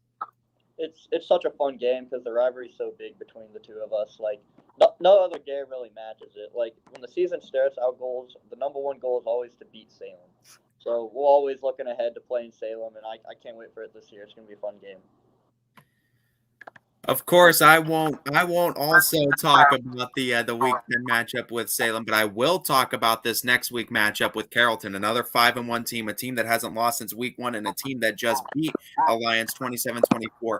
Looking at this matchup, this is obviously a big matchup for you guys, and I mean to stay undefeated, and to keep rolling with this team. What is it? Looking at this game, what is this kind of game going to be for West Branch? What is it going to mean for the program, and what are you guys kind of looking for against Carrollton? This is definitely a huge game coming up. I mean, we're both undefeated in the league right now, so winning this would be huge momentum shift, especially just in league play alone. They've beat Canton South like we did. They beat Alliance, who is also doing really good this year. So this will be a huge game to win and a good test for the EBC games coming up. And you get to play in a full capacity stadium now. What's it like to have the whole West Branch community give you guys energy on the field on Friday nights? Oh, it's so much better this year. Since last year we had the reduced amount. In West Branch, as you know, the community is just great, and they bring a big crowd and they get really loud. So it's a lot more fun playing with everyone in the stands than just a few family members for everyone. My final question is not even going to be a question at all. It's going to be a spotlight on you, and it's going to be for you to call out anybody to come out to the game and to get a full crowd, max capacity in this home game against Carrollton Friday night. Yeah, I just want anyone to show up. I would just want as many people there as we can because, once again, it's going to be a really good game and a huge game for us to make a statement in EBC play and possibly farther down the road. So I just hope everyone can make it out, and if you're thinking about it, definitely go to this one. All right, before we let you go, obviously we're talking about you as an athlete, but you're a student as well. What are some of your favorite subjects in school? What are some of the things that you really like to study and maybe study in the future? I'm not really sure about what I want to study in the future, but this might sound weird to people, but I actually kind of enjoy doing math. It's kind of fun to work all the way through it, but I'm not a real big fan of it regardless anyways, but if I had to pick one, it might be math.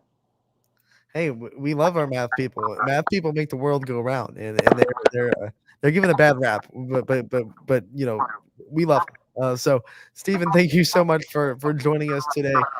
Great performance last week. Congratulations on winning the Baird Brothers Big Dog of the Valley, and good luck the rest of the season. I'm sure we'll hear from you again soon. Thank you. Stephen Mara, the prolific running back for West Branch, the winner of the Baird Brothers Big Dog of the Valley last week, joining us on Running Point, brought to you by Greenwood Chevrolet in Austintown. I like it. I mean, maybe not something with math, but I mean, you could kind of tell problem solver on offense. Hey, what's 7 squared? I think he put up 49 points himself on Canton South. No, he put up 7 times 6, right? Because Well, yeah, 47 times 6, and then extra points on top of it. But right, yeah, there you go. You can't short their kicker. Yeah, okay. I'm sorry. But no, nonetheless, very very impressive by Stephen Mara, as he was a big dog winner, and with good reason. When you put up that many scores on a team and you're able to do it that efficiently against a very, very good Canton South team too, that definitely shows too that West Branch means business this year. And like I said before, the winner of Big Dogs is all about votes, and it really doesn't have anything to do with what numbers you put up. We put up the nominees based on numbers, but the winner is just based on how many votes the community goes out and gets for you. And I was just really glad that the West Branch community was the one that kind of got the win this week, because a performance like that just kind of, you want that to be the winner. And although we never have rooting aspects, we're not in there like, cranking the votes or whatever. It was just one of those ones where you sit back and you watch it unfold and you kind of go, okay, that kind of worked out the way it should have, because when you get 7 touchdowns, you break a school record, and you have a performance like that, it kind of means you earn, it's nice to see you earn the Big Dog of the Valley push. Yeah, absolutely. And I think that's exactly the case that we saw here again. And I mean, Big Dogs of the Valley is a huge honor, because a lot of people come out and vote for it. You'll get thousands of people's votes in each category too, which means there's a lot of people that are putting your name on the bubble and putting the vote down. So I mean, that's a lot of support you're getting if you win Big Dogs of the Valley. It takes like 5 seconds to put in a vote. Voting is unlimited. It lasts until Saturday, and it's Saturday at midnight is the time it is done to. And West Branch community, you could go for 2 for 2. I mean, Drew DeShield's on the list this week. If you go out and get the votes, you could go 2 for 2 in the football Baird Brothers Big Dog of the Valley, and that means we'd be talking to Drew DeShield's next week on Running Point. Yeah, absolutely, and that would obviously be huge for West Branch, obviously, to get 2 for 2 on it, and I'm sure they're going to be gunning for it. You know what? Don't you think it would just mean a little bit more to win over the Salem nominee? To kind of.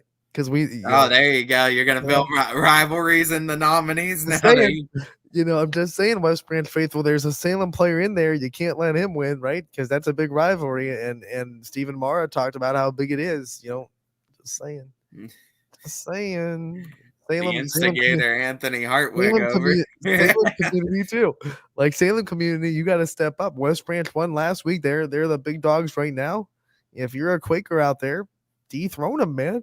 And that's what you have to do. I want that rivalry to heat up this voting, and let's see where we're at, because we're keeping a close eye on this vote total right now. And the volleyball total is at 12,602. The football total is at 8,230. So that's like 28-ish. Yeah. 28, 30 something. Yeah. So, they got in about a half hour, they put up about 832 more votes. Ty's hoping for 22. I'm hoping for 22. They're already about to hit 21. But 21 was mine. Yeah, 21 was yours. So I feel like if they get over 1,500, if it's closer to mine, I'm gonna be happier. If it's closer to mine than yours, if it's 1,600 and it falls in the middle somewhere. If its price is right, I win, because that's it. You can't go over. So, hey, what are you gonna do? I can't win in fantasy football, so I have to win in you got to find somewhere to get your wins. Your Chiefs couldn't win fantasy football. You couldn't win. You got your win in Georgia Tech, though. I did. They looked really good against number 21 in the country. But I'll digress, and I'll get this win. Yeah. We'll see. There's still time. There's still time for the YSN faithful to show up for me. Yeah, there is. You got about 30 minutes and a little bit less to kind of back up Ty a little bit. We're going to take a quick timeout. On the other end, we'll be back for the final, half an hour of Running Point on ysnlive.com, brought to you by Greenwood Chevrolet in Austintown. We are there in your community. Small business owners, mechanics, police officers, homemakers, and we are there serving our nation in the Air Force Reserve. When medical emergencies arise, in cybersecurity, when natural disasters happen, we are there in space.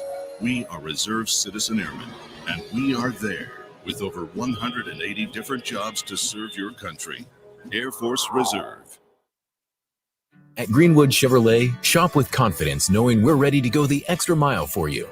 With the largest selection of used vehicles in the Valley, backed by the Greenwood Advantage Warranty. Only at Greenwood Chevrolet. My guy keeps it 100% of the time. He wants all 100, won't settle for 99. And it's more than stats, because there's people in those numbers. And I was one of the lost sheep. I'm so glad he cares for all 100. I'm 100% safe, 100% free, 100% love. I can be 100% me. He gave all 100 when they put him up on that tree. That's 100% passion for 100% free. So if I play in front of 100, or if I play in front of 2, there's an audience of 1 getting 100% of what I can do.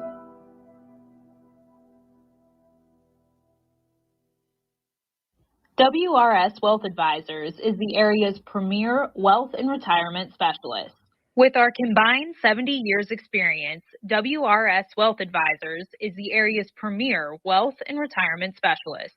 Call 330-965-0370 to learn more about our individual and corporate financial planning services, or visit wrswealth.com. Good luck, athletes. News doesn't stop after the sun goes down. Sometimes you just have to hustle to get it. At 21 News, no matter how far it is, no matter what it takes to get there, we're working to bring you the best stories and the freshest content at 11 p.m.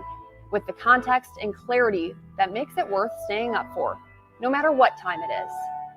21 News at 11 with me, Aaron Simonek, and Derek Steyer. 21 News at 11, news that's worth your time. Coca's Pizza, proud to announce our pizza buffet's back every Wednesday at our Boardman and Campfield locations. Adults only $7.99 and kids only $4.99, and $2 beer starting at 8 o'clock. That's Coca's Pizza. We serve it hot. Every customer has a story, whether it's buying a car for the first time, helping them get approved, or finding the perfect car for their budget. I'm proud that people trust me with their story. I'm Tracy, and I'm ready to go the extra mile for you, only at Greenwood Chevrolet. Hi everyone, this is DJ Yoakley with Your Sports Network. We appreciate your support of YSN and welcome you to the YSN family. Our broadcast streams are brought to you live at no cost to you by sponsors that are local to this community. Without the vision and generosity of our sponsors and partners, we would not be able to bring this game to you today. So please support the great businesses and leaders that are making this game possible. And if you're a business in need of great advertising and sponsorship opportunities, feel free to head over to our site for more information on the right fit for you. We are local, we are loyal, and we are live. We are YSN. Ah, the details. Baird Brothers Fine Hardwoods is one fine ride. Perfect cornering, superb handling, sporty and stylish, power to spare, plus awesome mileage. Yeah, jaw-droppingly beautiful lines and well appointed with luxurious trim. Put more oomph in your life and start beholding the molding. Find your home's fine hardwood at BairdBrothers.com. Welcome back to the Tuesday edition of Running Point on YSNLive.com, brought to you by our good friends over at Greenwood Chevrolet in Austintown, Anthony Hartwig, alongside Ty Bartell. And as we kind of venture into the final several minutes of the show, I want to go over the state of week 7 as it stands now, because it has changed a lot since we went off the air yesterday. Yeah, it absolutely has. There's been a lot of games that are axed, some newer games, and some games that got moved. But yeah, a lot of movement going on, especially as soon as we ended the show yesterday. So here are the games that got canceled that aren't going to be played in week 7. So we already had East and Highland. We knew that. We announced that yesterday. Mineral Ridge and Jackson Milton got canceled. Western Reserve and McDonald got canceled. Lowville and Sebring got canceled. After all that, Springfield and Waterloo were the only teams in the MVAC that were going to be playing in week 7. But Lowville and Western Reserve have moved their Week 10 game to this week. So they will be playing each other this week in Lowville. And I would assume that means that in week 10, when they were scheduled to play, they'll just play the games that they were scheduled to play this week. That'd be my assumption. I know that's not like confirmed or anything like that, but that makes street sense, common sense. You never know if that's how it will work out, but that's what I would expect at least. Yeah, and I mean, I would think so as well if you're just going to move a game down from week 10. I mean, I'm glad that they did it. It's going to be an interesting matchup, too. I like these two. Western Reserve, red hot now, and Lowville at the top of their game. It's going to be a very interesting matchup now coming up. See who's going to give, honestly. Yeah, and once again, that means that I believe what that means that Mineral Ridge is still looking for a game, because I believe Jackson Milton was the one that canceled that. McDonald was the one that canceled the Western Reserve game, obviously. Sebring the one that canceled the Lowville game. So I believe the only team out of that whole mess yesterday that is still actively looking for a game is Mineral Ridge. Which, I mean, hopefully they'll be able to find an opponent, because Mineral Ridge is one of those teams I'm looking for a bounce back this week. Yep, and obviously Howland's still actively looking. I saw some rumblings on social media that Farrell is also looking for a game over in Pennsylvania. That would be a very interesting matchup if they came over to Howland, or if Howland went over there. This is not. I'm not trying to break any new. I'm just saying speculation. That it would be a very interesting matchup between Farrell and Howland. Yeah, I think so as well. As Howland obviously looking good after last week, I think it's definitely a case that they want to get out there and still compete this week. Yeah, I mean, when you hold you hold West Branch to under 40, which is a feat in itself. I know people will see like they give up 37 points. How good can their defense be? That was an offense that was the week before at 62. Yeah, we're putting up 60 points a week the previous and that was 62 against a 3-1 Canton South team, by the way. It wasn't 62 against the scrub. 62, they were just putting up points at will. And you kind of held them down a little bit, stopped them a couple of times here and there, and their offense really kind of turned the page a little bit in that game as well, scoring 34 points on West Branch.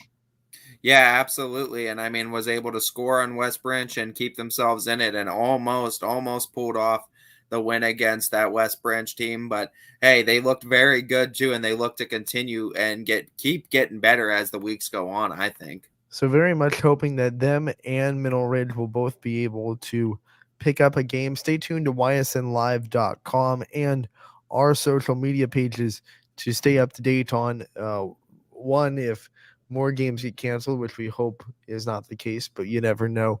And also, if those two teams are able to pick up an opponent, we will, of course, let you know as soon as we hear on ysnlive.com and our social media sites.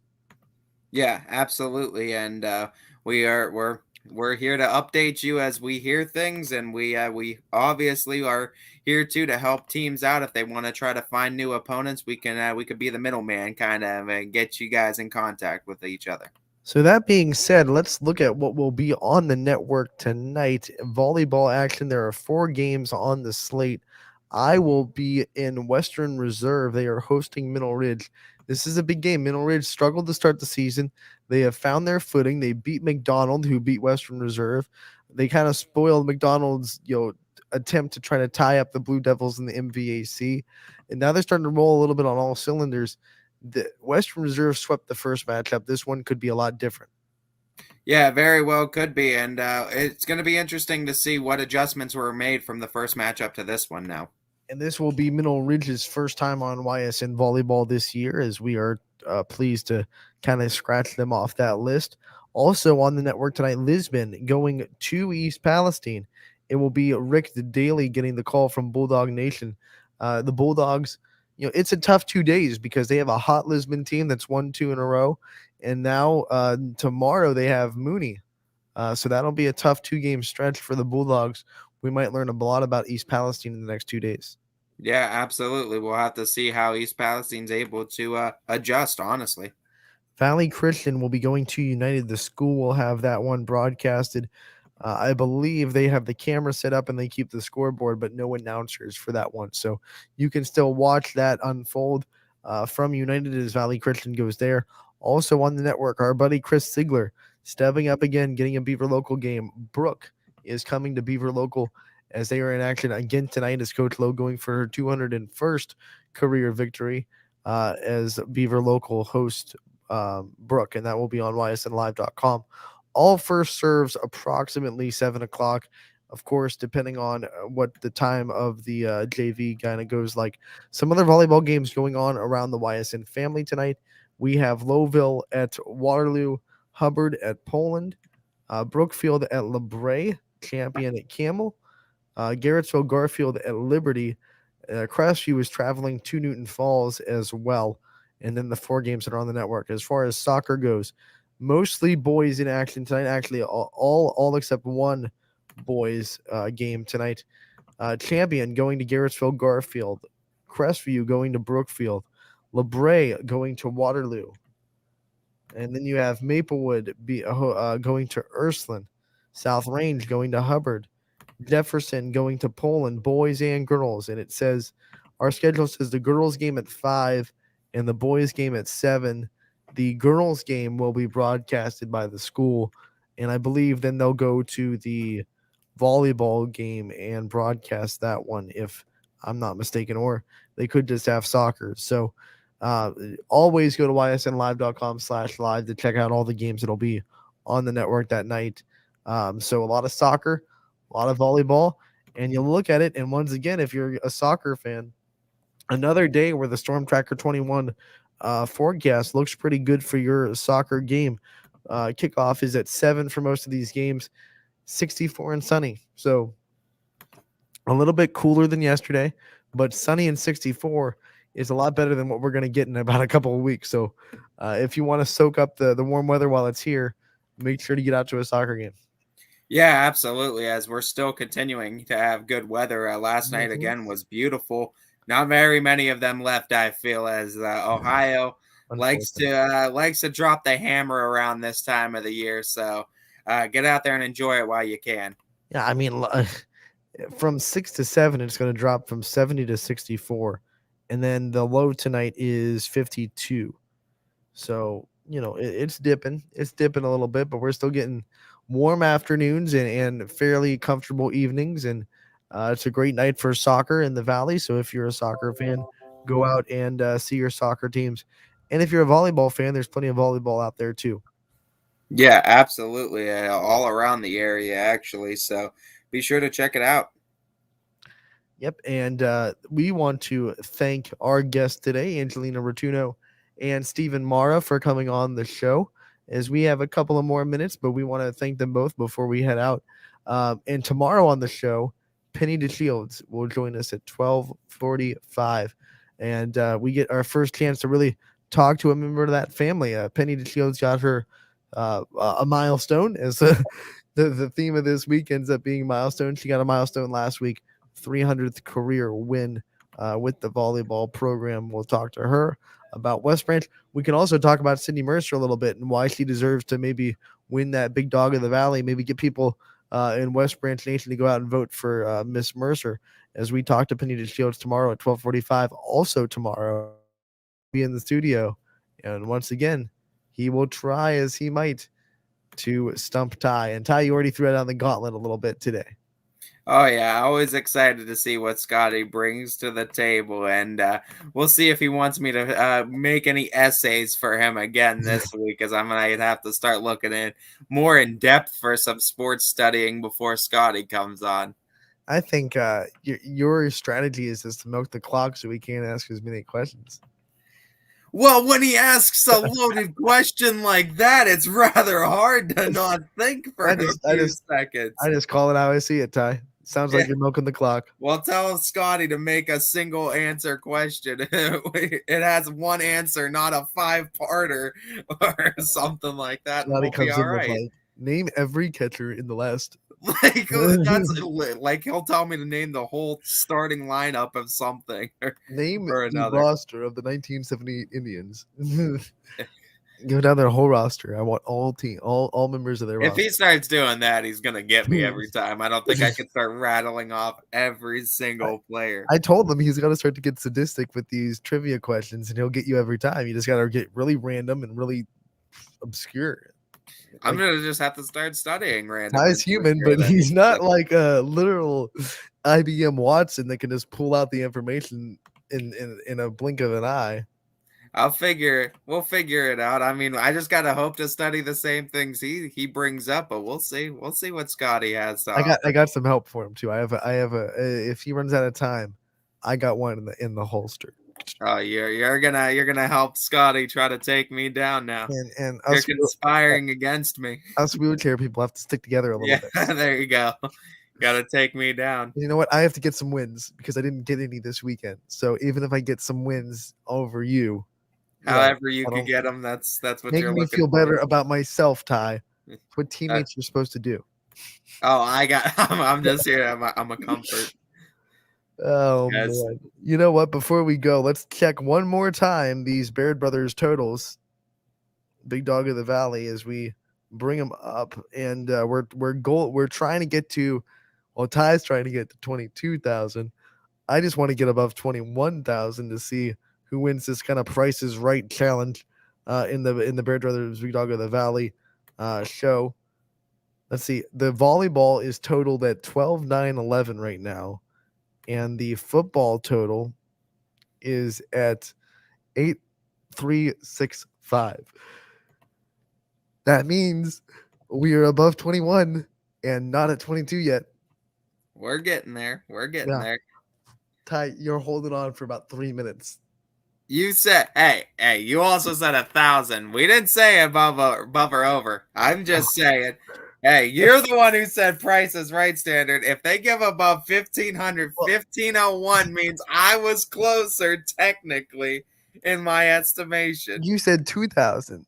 And we were already at 20. It's still closer if I'm at if it is at over. You can't go over to the Price is Right. It's got to be like the total. Who said we were playing Price is Right? We're going straight up. Who's closer to the vote total? No, in Price is Right, you can't go over. That's one of the rules.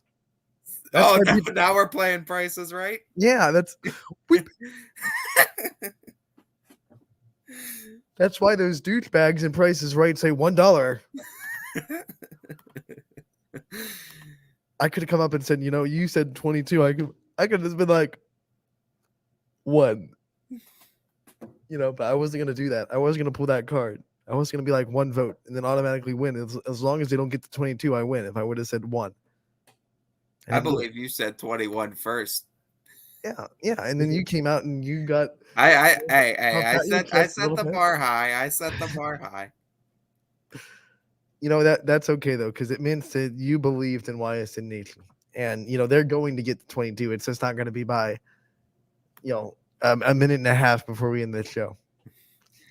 Hey, they showed up well though. They did a good job today. Yeah, you were just here, trying to you want to go down and just count down the clock and see where we're at now.